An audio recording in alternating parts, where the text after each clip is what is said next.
My name is Bruce Giantonio, and I'm one of the medical oncologists here at the Abramson Cancer Center. This audience knows all too well that hearing the diagnosis of cancer is one of the most frightening and challenging things life can throw at us. And to face this disease and its treatment and all its challenges takes courage and it takes hope. A day doesn't go by that I or my colleagues don't see that courage and that hope. And it is that courage and that hope that inspires us in our work to make this better. Every now and then I meet someone for whom courage and hope just isn't enough. These are people who seem to need more. And it's not because their courage fails them. They need more because their courage and their hope takes them just so far. They need more because they see the fear and suffering in others. These individuals take their cancer experience and they turn it around. They put aside their own fears and they learn from it. They turn it around and they learn from it so that they can do something about the fear and suffering they see in others. They turn it around and they pass on the hope. Daryl Robinson is one of those individuals. I have known Daryl for several years now, and some of you heard him speak this morning. And while you learned a little bit about him this morning, there's more to know about him. Daryl's very active in his community. He takes his cancer experience and shares it with others. He's also a mentor to young people. Daryl teaches at the university. He shares his experience with nursing students so that they can learn from it. Daryl is very active in an organization called For Pete's Sake. For Pete's Sake is a very unique cancer organization that raises resources, including money, to give people who are undergoing cancer therapy a vacation. They send the individual and their family on a vacation, and Daryl's very active in this group, and he serves on its board. In addition to all that, Daryl's just started training to be a volunteer at the Abramson Cancer Center. So I must say I'm honored to stand here and introduce to you this remarkable individual, the recipient of this year's Distinguished Partner in Hope Award, Daryl Robinson. You are here.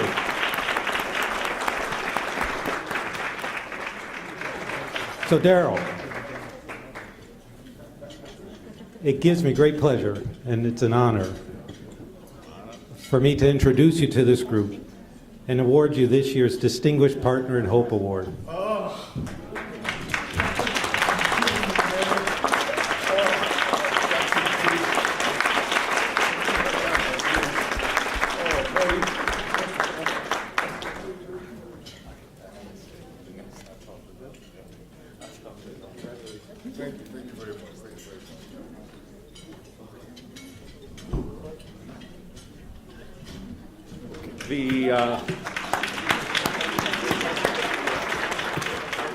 I think they're both blushing together now. Next award is going to be presented by Evelyn Schwartz because it would be improper for me to give it to myself here on behalf of an organization. 1 second. And you'll understand in a second. So many of you know Dr. Michael Coachman because he's leading this conference and he wears multiple hats at the Abramson Cancer Center as well as Penn Medicine. But at the moment, we're going to switch gears and we're going to talk to you about the American Society for Gastrointestinal Endoscopy. It is the leading society for training, educating, research, and moving forward endoscopic endoscopists and GI cancer research. As a leader at Penn, Dr. Coachman has been part of the ASGE for many years, and the relationship with the Abramson Cancer Center has existed for over 15 years. So Dr. Coachman also sits on the ASGE Foundation, and he advocates for research dollars to train future endoscopists. And he has spent part of his life, or a lot of his professional life, training endoscopists. And for those of you who have had GI cancers or are surviving GI cancer, you would know that that's usually the first stop. The doctor that will find your cancer and help cure it, God willing. Anyway, he was the past treasurer of the foundation. He is a current counselor of the ASGE governing board.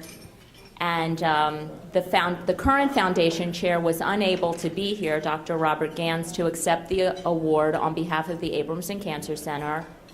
But it is with honor and privilege that on behalf of Dr. Chi Dang and the Abramson Cancer Center that we want to say thank you and give deep gratitude to this foundation who has supported our faculty here for over 15 years.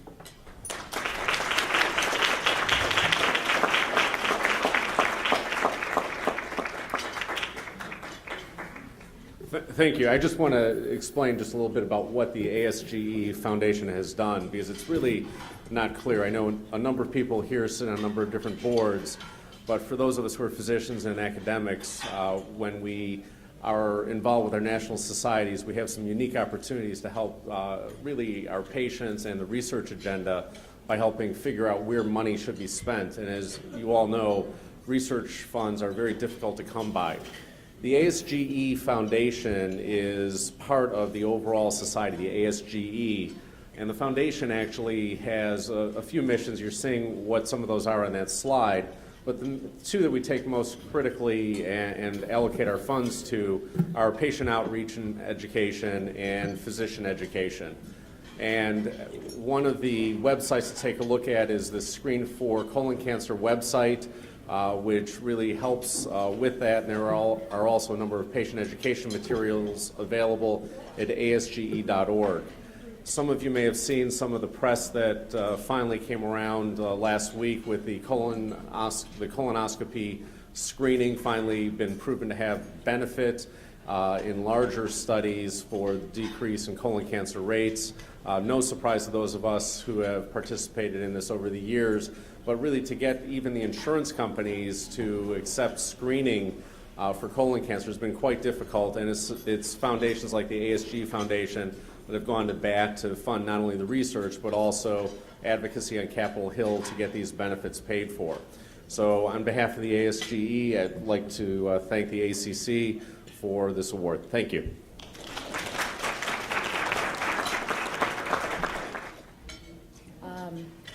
Okay, so again, I'm Evelyn Schwartz. I'm the Director of Development for the Abramson Cancer Center. I will be brief because I don't ever like to stand between people and their lunch. But I think it's important that along with the ASGE and foundation partnerships, we partnership philanthropically with individuals and corporations and foundations to get the mission of the Cancer Center done, to get our work done. So here goes. If the slide will move. No? You can move my slides for me. Thanks. So in case you don't know, at least in the Delaware Valley in Philadelphia, the Abramson Cancer Center is the top-ranked place in our region, and we are one of the top 5 cancer centers nationally. So you're in the right place, and we appreciate that you're here with us. Recently, about a few months ago, when you are a comprehensive cancer center, you have what's called a core grant that is reviewed by the National Cancer Institute every 5 years. So recently, our core grant was re-reviewed. It's an enormous project, and the NCI only has a rating between 1 and 10, 10 being the very best cancer center, the very best ranking that you can have. They came into the Abramson Cancer Center and unprecedentedly ranked us an 11. So we're very proud of that.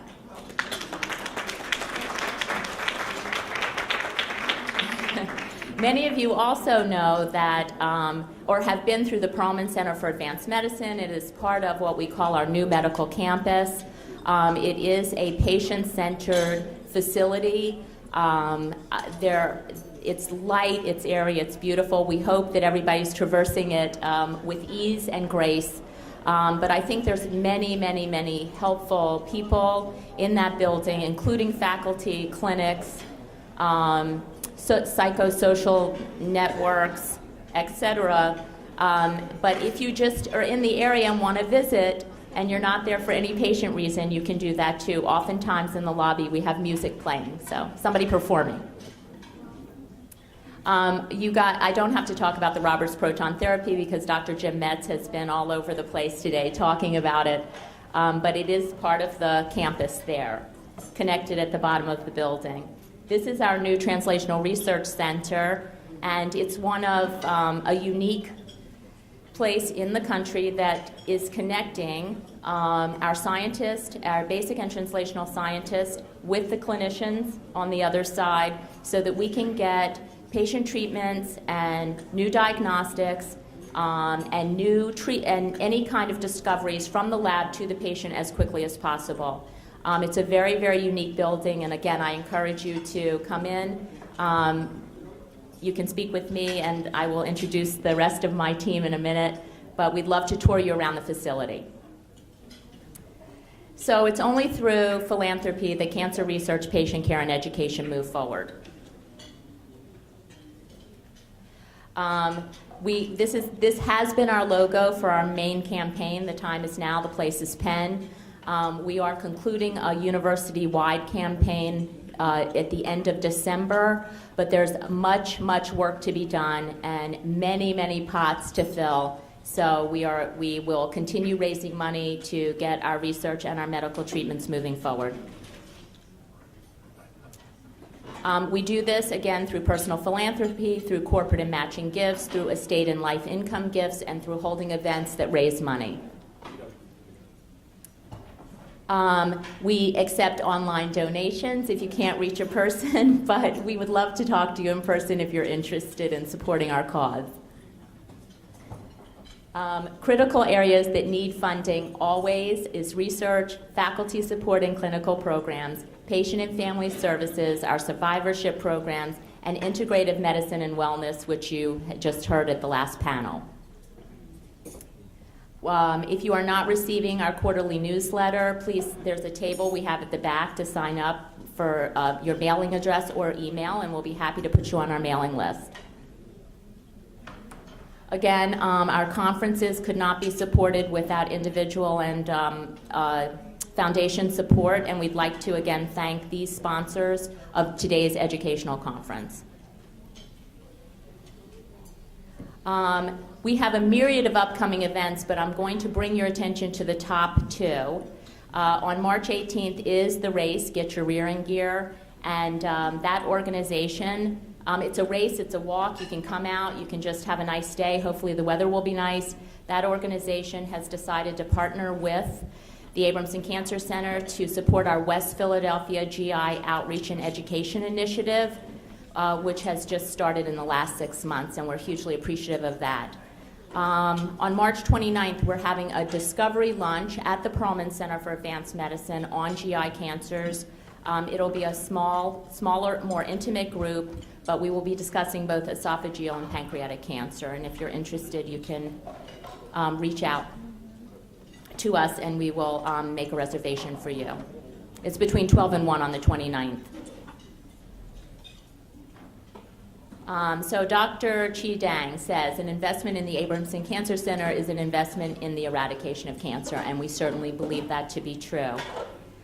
Before I conclude, I'd like Katie DeWeese Detzel, Katie, to stand up, Kelsey Thayer, and Chuck Gondos, who are my teammates here from the Abramson Cancer Center's Development Office. You can seek them out if you have any questions and you can't find me. And we certainly could not do our jobs and raise the money that we need to raise without everybody's help, and so I'd like to say thank you to my team members. Thank you. Enjoy your lunch.